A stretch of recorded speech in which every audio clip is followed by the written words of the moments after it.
Olá, tudo bem com você? É sabido por quem estuda literatura, ou por quem teve até aulas básicas sobre literatura, vamos dizer a nossa literatura brasileira, que um período literário, até certo ponto, constitui sempre uma contraposição ao período anterior. No nosso caso aqui, realismo, naturalismo, por exemplo, os autores se contrapuseram aos excessos de subjetivismo, de lirismo, e aquele mundo muito concentrado no eu que a geração anterior, que foi a romântica, promoveu. A geração romântica, vamos lembrar, que teve a primeira geração, a segunda e a terceira. A terceira geração romântica foi mais de denúncia social, tendo como representante maior o grande Castro Alves, atrevido, né? Bastante atrevido, poesia de denúncia, bastante profunda, né? Deus, ó Deus, onde estás que não respondes? Em que mundo, em que estrela tu te escondes, embuçado nos céus? Olha aí o Castro Alves, era bastante atrevido. Então, a maior contraposição, eu diria, do realismo nosso foi a primeira e segunda geração do romantismo, e que os autores eram muito chorosos, muito líricos, saudosistas demais, e aquela coisa muito voltada para o eu. Então, o realismo nosso, e principalmente o naturalismo, que foi um realismo mais duro ainda, esse período nosso, realismo, naturalismo, se voltou muito contra esses excessos de lirismo da primeira e a segunda geração românticas acima de tudo. Mas eu quero aqui especificamente abordar com você sobre o parnasianismo. Teria você lembrança do que foi o parnasianismo? Se não lembra direito, eu vou trazer a sua memória. O parnasianismo foi o realismo dentro da poesia. Então, pega-se o período realista nosso, Machado de Assis, naturalismo, Luiz de Azevedo, pega-se isso aí, transforma-se em poesia, nós temos o parnasianismo. Mas foram os maiores poetas nossos no parnasianismo: Olavo Bilac, Raimundo Correia, Alberto de Oliveira. Esses são, inclusive, os três mais famosos. E é interessante, então, reforçar com você que o parnasianismo foi o realismo dentro da poesia. O parnasianismo não trabalhou com conto, com esse tipo de coisa. Isso aí foi no realismo. Então, o parnasianismo era voltado extremamente para a poesia. Tanto é que eles são chamados poetas parnasianos, os seus autores. E vamos aqui lembrar um detalhe.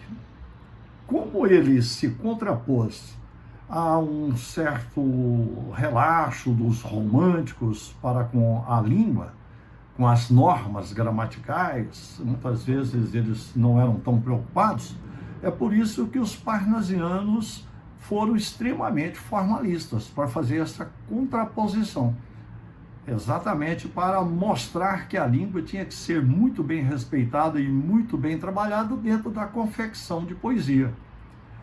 Assim, os nossos autores parnasianos esmeraram-se por uma linguagem rebuscada, acima de tudo a preferência pelo soneto, né? O soneto, que é uma forma estanque, uma forma literária constituída de 2 quartetos e 2 tercetos, num total de 14 versos.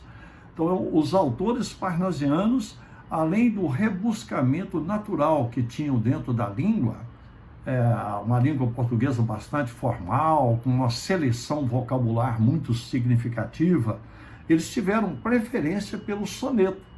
Por quê? Porque o soneto exigia que, para se trabalhar com a poesia, a pessoa tivesse uma noção culta da língua, inclusive de versificação, de criação de estrofes, essa coisa toda. Era um trabalho bastante artesanal, eu diria.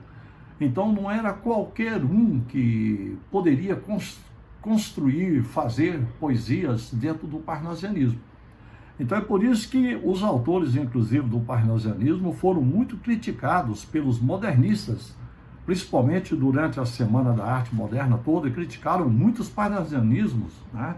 Os parnasianistas, mais precisamente, por causa desse formalismo excessivo que eles tinham.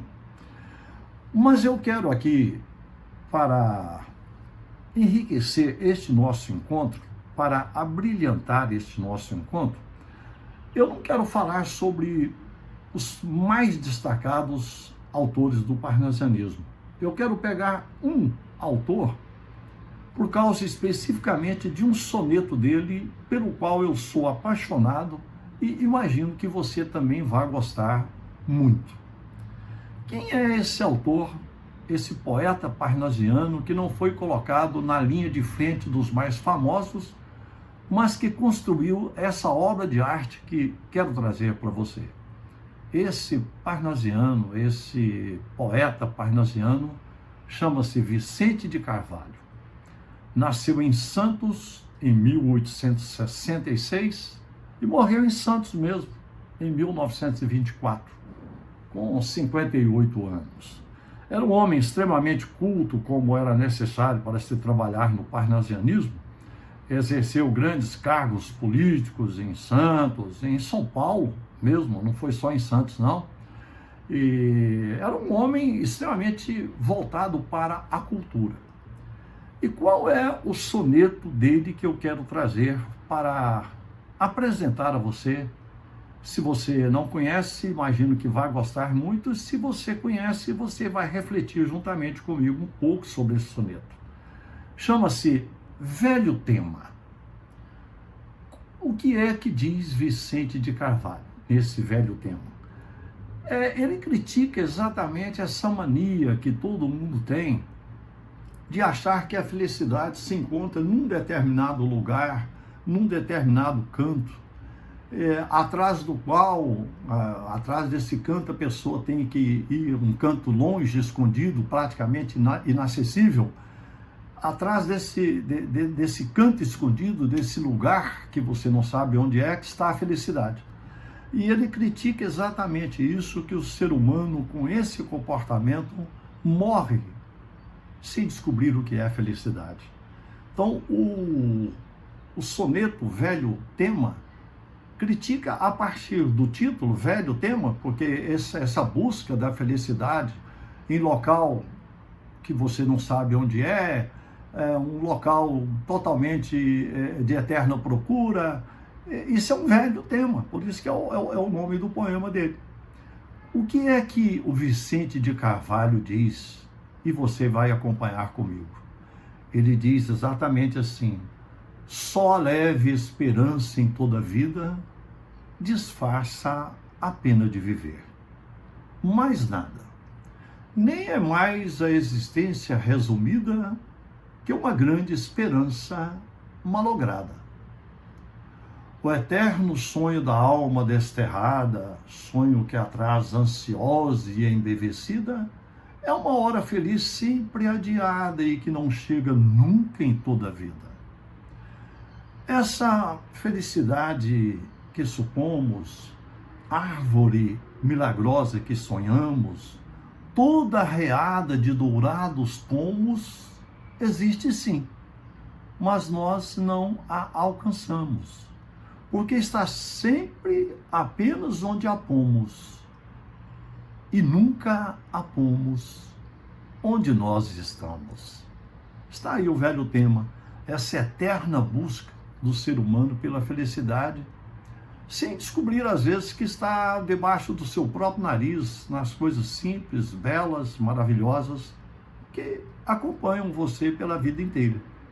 Então eu gosto demais desse soneto. Inclusive você vê a presença marcante do parnasianismo na seleção vocabular. Olha as palavras que ele usa aí na primeira estrofe, na segunda: malograda, embevecida,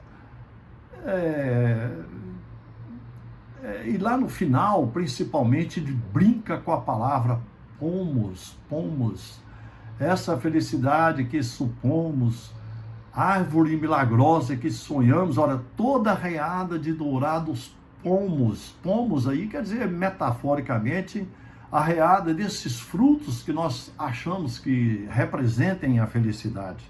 Então ele fala em pomos como frutos e depois pomos do verbo pôr, quer dizer, nós sempre pomos essa árvore milagrosa cheia de pomos, nós sempre pomos, mas nunca pomos onde nós estamos. Então veja aí a brincadeira que ele faz, inclusive com o vocábulo pomos, né, com o pomos do verbo pôr e o pomos substantivo representando metaforicamente os frutos que achamos que a felicidade representa para nós abstratamente e que nós nunca alcançamos. Então, sou extremamente apaixonado por esse soneto do grande Vicente de Carvalho e convido você a conhecer um pouco mais sobre ele e juntá-lo aos três famosos que acabei de dizer. E, sem dúvida, você poderia até colocá-lo como um quarto colocado, né? Você poderia até colocá-lo como um quarto colocado. Até a repetição do colocado aí cai bem. Um abraço por você. Até o nosso próximo encontro.